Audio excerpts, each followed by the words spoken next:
Welcome to part 5 of Mandarin Blueprint series on Chinese word structure.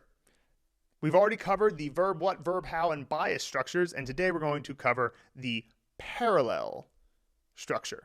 Now, the parallel structure, I'll just say right up front, is certainly the least helpful in the sense that when you see a biased word, for example, you can say, okay, there's a main category and then there's a subcategory. And so when you look at the characters, it can often make a lot of sense what the word is right off the bat. But in the case of parallel words, often they are the exact same meaning, or the meaning is very similar, or perhaps the meaning is the opposite, but they're parallel in some way. And so, for example, with a word like 帮助, it just means help. And it can mean help as a verb or a noun. And so there's nothing about the relationship between the two that indicates some new meaning. They're just the same thing. 自己, self, and self means oneself. So you can't derive anything new. It's just that they both have the same meaning. Now, 朋友, friend and friend, same thing. 认识, to know and to know, same thing. 休息, to rest and to rest. And you could say that 息 means take a breather, but it's still, or like take a breath, but still 休息 is kind of like to rest and take a breath. We're talking about rest. Now you might wonder, why would you even do this? Why not just say the first character for each one? And this comes back to what we were mentioning before about ancient Chinese. In ancient Chinese, and again, this is not true of the entirety of ancient Chinese history, but a great deal of ancient Chinese history was a path from monosyllabic Chinese to multisyllabic and mostly, or polysyllabic, I should say.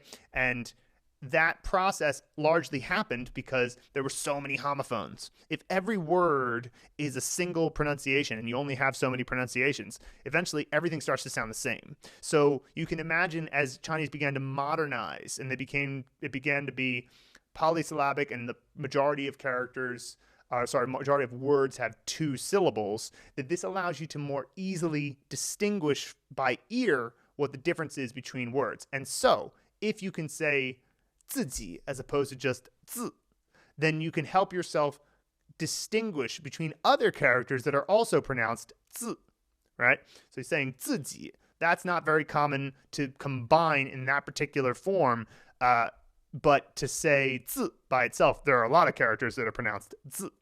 So this is an idea of why it might have developed.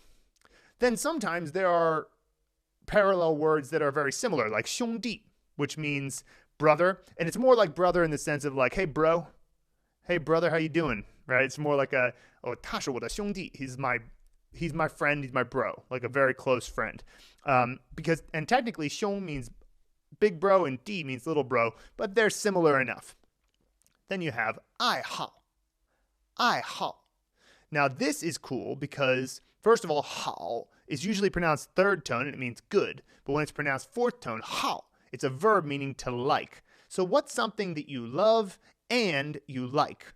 Something that you don't need to get paid for and you'll still do it? Well, that's a hobby. And I like that because it takes something that is, you see the word hobby, you don't really think much of it. But when you see the Chinese word and you see those 2 characters that are very quickly get associated with positivity, and then you see those are the characters they picked to be hobby, it makes you feel like a hobby is maybe more profound than the English word makes it seem. Then you have 学习. 学 means sort of study or learn, and 习 is practice. So 学习 means to study. And actually, I like to stop on this one for a moment because people often ask, what's the difference between 学 and 学习? And really the difference is just the type of learning. So for example, 学 meaning learn by itself. Well, there's not only one way to learn. One way to learn is by practicing, but another way to learn is through experience. Another way to learn is just by listening and paying attention, right? So there's not just the studying element. So 学习 is more specific, and it's saying that it's more like study, but they're quite similar. 时间, time as in when, and 间, time is in duration. So like you can have a 间 as a period of time, and then 时 is more like any point in time. And so they're quite similar. And of course the time being a part of the duration of time being related to space, and jian is often the character using like 房间, meaning room, or 空间, meaning space. So Chinese makes a relationship between time and space, which is pretty cool. And then you have 比如, compared to or as, they mean for example. So these are all similar meanings that you put together and they end up creating the word that is, somewhat close. So another example where seeing the relationship between the two characters doesn't necessarily get you there. Then there's some of them that are the opposite. 多少, 多少. More or less, or much and few, or many and few. So 多少, what might that mean? Well, it actually means how much. How much. So like 多少钱? 多少钱 is the kind of the more abbreviated way to say it. 多少钱? That means how much money. And so you'll use this a lot. It's like saying in between the many and the little. Now, with the opposite ones, I find that you can kind of glean the meaning out of them because they make sense in a certain way. Many little, what's the question? Well, the many little question is that it's how much. Now, also you can say 多少 to mean several if the context is clear enough. So it depends on the usage in a sentence. Now, how about this one? 买, buy, 卖, sell, opposites. 买. What might that mean? Well, it's a very spoken way to say business or do business. And so that's pretty cool, right? Buy and sell. Well, that's exactly what's happening. I like this one. 大小, the big, small. The big, small. What would this be? Well, it's actually your size. So I like to think of that. It's kind of funny to imagine shoe size. What's your shoe big, little? It's pretty funny to imagine. So like just such a simple idea. Big, little. What is it suggesting size? This one's good. 左右, 左右, left and right. So what does this mean? Well, it can mean left and right side, but that's actually a less common meaning. So like you could say, as you're walking down the street, 我的左右全是树, which would mean my left and right all is trees, on both sides of the street. You could say that if you wanted to, but it's like that wouldn't be, very common. You'd much more commonly say roughly. So on the left or the right of, say, 10,000, 1万块钱左右. So 10,000 RMB, roughly. And you throw it at the end afterwards. Now this last one, spear and shield, 矛盾. This one's cool. This one is a very useful one. So here's a story of how this word came to be, and see if you can figure out what the word means. So there was once a shop owner in ancient China, and he sold spears and shields. And the first customer came in and said, I need a spear. And he said, this spear is my best spear. It can pierce any shield. Then the next customer comes in while the first customer is looking at his spear, and he says, I need a very good shield. And the shop owner says, oh, great. I've got this incredible shield here. No spear can pierce it. So naturally, there seems to be a contradiction here. And that's why 矛盾 means contradiction. And another thing that's quite cool about this word is that people will use this word in the context of, say, a relationship between a man and a woman, or just any kind of romantic relationship. They'll say, 我们有点矛盾. We're a little bit contradiction, which means we're having a little bit of a marital argument, or you're just having some kind of trouble in the relationship. 有一点矛盾. It's pretty cool they would conceptualize it that way. We're having a contradiction.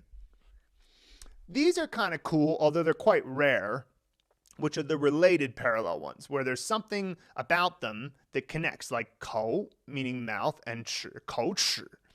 And the interesting thing about these related parallel words is that they don't usually mean precisely what you would think. So you might think this means mouth and teeth, but actually what it means is enunciation. And so that's kind of an interesting thing. Of course, enunciation relates to your mouth and teeth, but it's not so literal. These tend to have a metaphorical tone. How about this? 骨肉, 骨肉, bone and meat, 骨肉. Well, that actually means family. And it's more of like a Game of Thrones way. It's saying like, he's my flesh and blood, like that type of thing. 骨肉. How about this one? 心血, heart and blood, 心血. Well, this means your hard work or toil. And this one really, I learned this one when I was in the gym one time. So I was in a gym here in China, and I had come across this particular protest that was going on in the gym, which is kind of rare to see. But it wasn't a protest against the government. It was a protest against the managers at the gym who hadn't paid these people who were apparently former employees. And one of their signs said, 这是我的心血. So that I thought was very, that's the type of thing you definitely remember.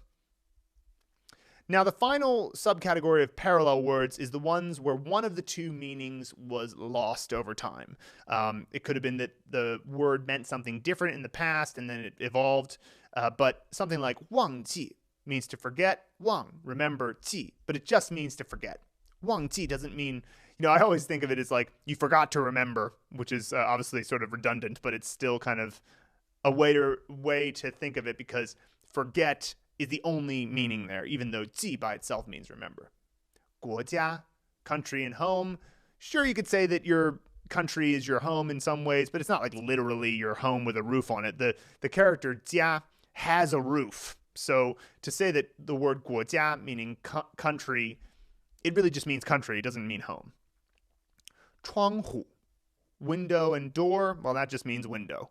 And so these types of words are probably some of the hardest to look at the relationship between the characters and see what they mean. But on the other hand, they're not common enough to really constitute a major problem in your Chinese learning. Just be aware that they exist. So with that, that finishes up part 5. Look into the description for more examples of parallel words, and we'll see you in part 6.